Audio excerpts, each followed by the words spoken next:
Star Wars 7x7, episode 2075. Yesterday was International Women's Day, and I thought it might be worth taking a moment to have a chat about women in Star Wars. Punch it!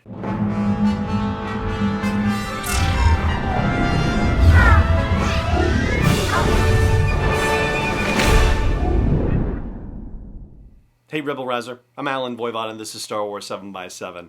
Thank you so much for joining me for this episode. So first of all, I feel like an apology is in order because I had it in my head that International Women's Day was March 9th and it was actually March 8th, so that is utterly my mistake and my apologies. I would have rather have had this episode be live on Sunday instead of Monday, and I just got it mixed up in my head, so my apologies for that.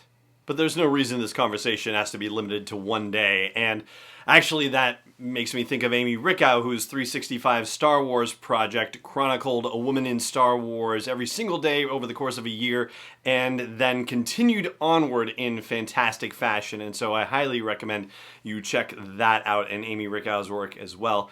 Slight digression there.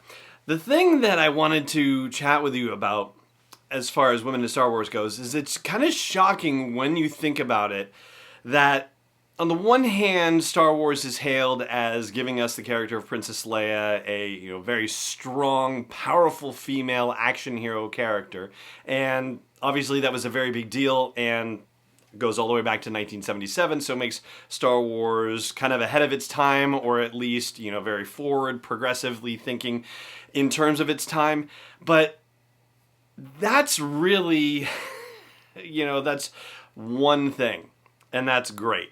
And then you get to the prequels and you get Padme Amidala, and that's great.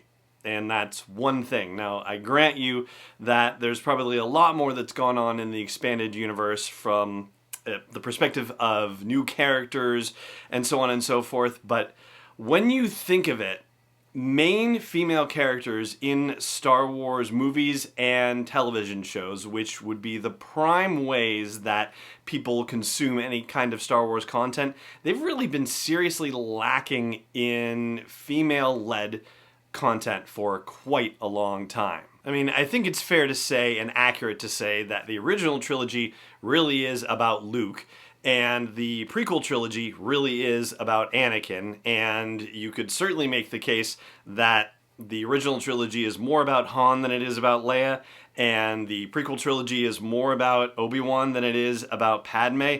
Yeah, it's an argument you can make, but you could certainly make the case, and, that's not the greatest thing for, female actresses and female lead characters in Star Wars productions. The first real, significant female character, I think, that Star Wars set about to invent was Ahsoka Tano in the Clone Wars in 2008. And yes, she was a supporting character, but over the years, you could tell that the point of her presence in this was not for her to just be a supporting character, just somebody to be providing depth to Anakin Skywalker's character as he developed and grew. No, they actually made a point of developing stories for Ahsoka about developing her character specifically, and I don't think you could really say that that was the case very much about Princess Leia's character in the original trilogy or Padme's character in the prequel trilogy. And there were other characters in the Clone Wars cartoon series developed in a similar fashion. Then you have Star Wars Rebels, which that team was led by Harrison Dula and Vanessa Marshall playing the role of the character. Like, that was her rebel cell, and Kanan just happened to be a part of it, a very good part of it, but yeah, animation really has kind of led the way in that respect for bringing strong female characters into leading roles, both literally and figuratively. Literally meaning leading characters from a Hollywood perspective, but figuratively also being, within the story they are leading characters who matter very greatly and whose character development progresses over time. So, Ahsoka Tano in 2008, 30 years before Star Wars develops a female character specifically for the purpose of giving this character significant lead role activity and character development. As much as I hate to say it, it seems like it took that long. And then we get Hera Syndulla in 2014, that's when she debuts. And then we get Rey in The Force Awakens, which is fantastic as well. So now we're moving to live action. We're moving to movies once and for all. And Jyn Erso in Rogue One. I would say Emilia Clarke to some degree in this as Kira in Solo: A Star Wars Story, but that movie really also is more about Han and Lando and Chewie than it is about Kira necessarily, but they certainly do give her character more depth, I would say, comparatively speaking, than they might have done in previous decades. But at least the seal has been cracked on the live action side of things.